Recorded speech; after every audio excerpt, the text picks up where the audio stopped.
Hello students, आप लोगों को ये पेटी कैश बुक हम प्रीवियस वीडियो में भी पेटी कैश बुक बना चुके थे। पेटी कैश बुक के बारे में मैं आपको बता चुकी हूँ, ठीक है ना। तो अब उसका थोड़ा सा एडवांस क्या है कि पेटी कैश बनाने के भी मेथड होते हैं, ठीक है ना। दो तरह का मेथड है, एक है सिंपल पेटी कैश बुक और दूसरा एनालिटिकल या कॉलमनर पेटी कैश बुक, ठीक है ना। पेटी कैश बुक का मीनिंग तो आपको बताया ही गया है कि छोटे मोटे जो खर्चे होते हैं उसको मेन कैशियर अपना मेन अकाउंट में न रखकर क्या करते हैं, छोटे मोटे हम क्या करते हैं, पेटी कैश बुक अकाउंट बना लेते हैं, उसी में ही सारे खर्चों का हिसाब किताब रखते हैं। और जो पेटी कैश बुक अटेंड करते हैं उस व्यक्ति को हम क्या बोलते हैं, पेटी कैशियर बोलते हैं। और पेटी कैशियर ये पूरा जानकारी मेन कैशियर को देता है, ठीक है। तो सबसे पहले हमारा जो पहला मेथड है सिंपल पेटी कैश बुक, उसके बारे में देख लेते हैं। Under this system an estimated a small amount is given to the petty cashier which is sufficient for a specific period.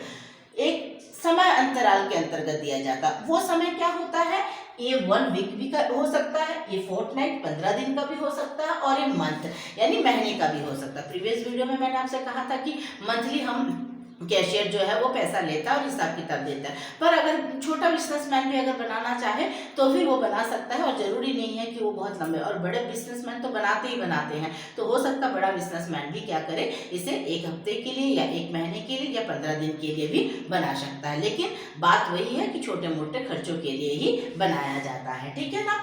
और यही जो है और सब ये जो पेटी कैशियर है ये क्या करते हैं, छोटे छोटे स्मॉल जो एक्सपेंसेस है, पेमेंट है, उसको कलेक्ट करते हैं बिल को डेट वाइज। ये भी आपका जैसे जनरल हम लेजर बनाते हैं वो हमारा जो डेट वाइज बनता है, तो सिंपल है कि पेटी कैश बुक भी जो है वो हमारा डेट वाइज ही बनता है, ठीक है ना। अब दूसरा है एनालिटिकल कॉलमनर पेटी cash book. Analytical petty cash book जो है उसका थोड़ा सा एडवांस लेवल है। पेटी कैश बुक में हमने सिर्फ कहाँ से पैसा आया और मतलब कहाँ कहाँ हमने खर्चा किया, सॉरी आया नहीं, हेड कैशियर से जो पैसा लिया उस पैसे को पेटी कैशियर ने कहाँ कहाँ खर्चा किया सिर्फ उसका हिसाब रखता है, और जो बचा वो उसको इन्फॉर्म कर देता है। लेकिन हम इसका थोड़ा एडवांस लेवल लेते हैं कि बिजनेसमैन को ये भी जानने का मन होता है कि जो पेटी कैशियर है उसने कौन कौन से हेड्स पे या कहाँ कहाँ पैसा खर्चा किया, वो जानना भी उनको जरूरत होता है। तो ये जो जानकारी है उन्हें कहाँ से मिलता है, एनालिटिकल या कॉलमनर पेटी कैश बुक से मिलता है। This cash book is an extended form of simple पेटी कैश बुक। सिंपल पेटी कैश बुक का थोड़ा सा बढ़ा हुआ रूप होता है ये, और this is not only simplify the process of recording the expenses but also easily classified various पेटी कैश बुक। ये खाली हिसाब नहीं देता कि यह खर्चा क्या, बल्कि वो बताता है कि कौन कौन से हेड्स पे या कहाँ कहाँ हमने वो खर्चे किए हैं। Big businessman want to keep analytical petty cash book because it gives information whether the expenses made on various heads are justify और नॉट, कि हमने जिन हेड्स पर जहाँ खर्चा किया क्या उस हेड्स पर उतना खर्चा करना जरूरी था या और ज्यादा करना है या कम करना है। तो ये सब जानकारी भी उन्हें चाहिए होता है, इसीलिए वो एनालिटिकल या कॉलमनर पेटी कैश बुक बनाते हैं, ठीक है ना। तो फिर से देख लीजिए, दो मेथड है, सिंपल पेटी कैश बुक और एनालिटिकल पेटी कैश बुक। एक बार आपको बता दूं कि सिंपल पेटी कैश बुक का जो फॉर्मेट है वो क्या है आपका, पहला है अमाउंट रिसिव्ड, फिर है date, cash book folio, CB folio का मतलब होता है cash book folio, particulars, voucher number और अमाउंट पेड। सिर्फ इतने ही कॉलम आपके क्या बनते हैं, सिंपल पेटी कैश बुक में बने, ठीक है ना। अब यहाँ पे सिंपल पेटी कैश बुक में थोड़ा सा उल्टा होता है कि आप लेफ्ट हैंड साइड में यानी यहाँ पर जो भी आपका अमाउंट रिसीव्ड होता है उसे आप यहाँ पर लिखते हैं, और उसके बाद टू बैलेंस बीडी। फिर अगर आपको मान लीजिए बैलेंस बीडी का मतलब होता है पहले से आपके पास पैसे हैं, जैसे मैंने आपसे कहा कि 1000 रुपीज आपको मैन कैशियर ने दिया, आपने 800 रुपए खर्चा किया, 200 रुपए आपके पास बचा, तो ये जो 200 है टू बैलेंस बीडी हुआ। लेकिन फिर से आपको कैशियर ने 1000 रुपीज दे दिया तो वो टू कैश अकाउंट। तो ये दोनों वैल्यू आप कहाँ लिखोगे, ये लेफ्ट हैंड साइड में अमाउंट रिसिप्ट के कॉलम में लिखोगे। उसके बाद आप बाय में, देखिए यहाँ पे मैंने बाय लिखा है, चाहे आप प्रिंटिंग में खर्चा करो, चाहे स्टेशनरी में खर्चा कीजिए, पोस्टेज में करिए, टेलीग्राम में करिए, फाइट में, whatever you want to expense that, उसके लिए बाय वर्ड लिखिए।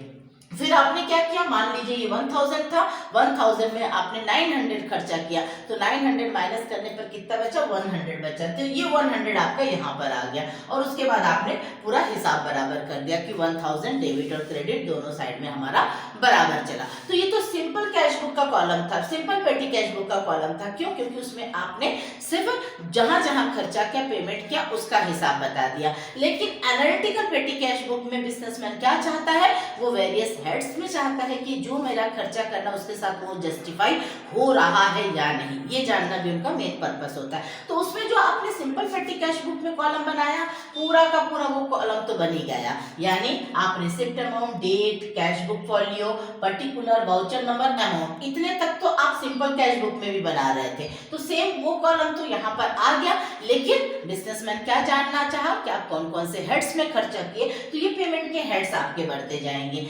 According two questions. अगर फ्राइट और कार्टेज है, प्रिंटिंग, स्टेशनरी, पोस्टेज, टेलीग्राफ और सन्ड्री का एक कॉलम, भले इनमें से कोई कॉलम जो भी है आपका क्वेश्चन के अकॉर्डिंग जो भी है, अगर आप चाहते हो तो हर किसी के लिए अलग अलग कॉलम भी बना सकते हो, लेकिन एक लास्ट में सन्ड्री एक्सपेंसेस या मिसलेनियस एक्सपेंसेस का कॉलम आप जरूर बनाइएगा, जिसमें मान लीजिए रिफ्रेशमेंट हो गया या न्यूज़पेपर बिल हो गया, उसका आप सेपरेट कॉलम नहीं बना रहे तो सारे एक्सपेंसेस जो है वो आप सन्ड्री एक्सपेंसेस या मिसलेनियस एक्सपेंसेस के कॉलम में डालेंगे, ठीक है ना। तो एक बात ध्यान दीजिए, फ्राइट एंड कार्टेज ये एक सेम पैटर्न का ही गाड़ी भाड़ा हुआ, ठीक है ना, इसलिए हमने इसे एक कॉलम पे रखा।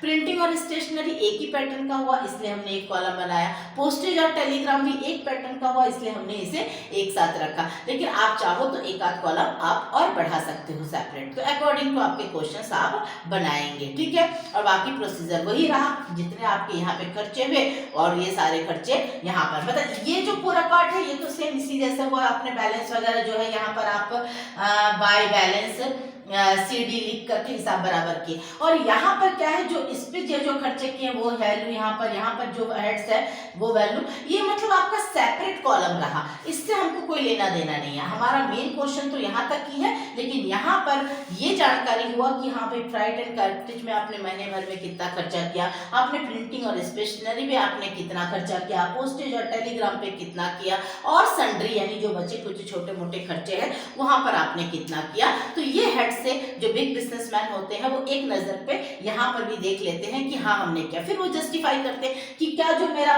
फ्राइट एंड कार्टेज है उसमें जो मैंने खर्चा किया क्या उतना होना जरूरी था, क्या और हमें देना चाहिए, प्रिंटिंग और स्टेशनरी पे जो खर्चे हो रहे हैं क्या उतना खर्चा हमारे लिए वाजिब था या कम करना है या ज्यादा करना है, ये आपके बिजनेसमैन के ऊपर डिपेंड कर रहा है कि वो किस तरह से अपना करेगा, ठीक है ना। तो ये दोनों तरह का फॉर्मेट है, इस फॉर्मेट के आप अच्छी तरह से देख लीजिए। नेक्स्ट वीडियो में मैं इन दोनों ही मेथड का आपको एक एक प्रैक्टिकल क्वेश्चंस भी बता दूंगी, ठीक है ना। स्क्रीनशॉट ले लीजिए।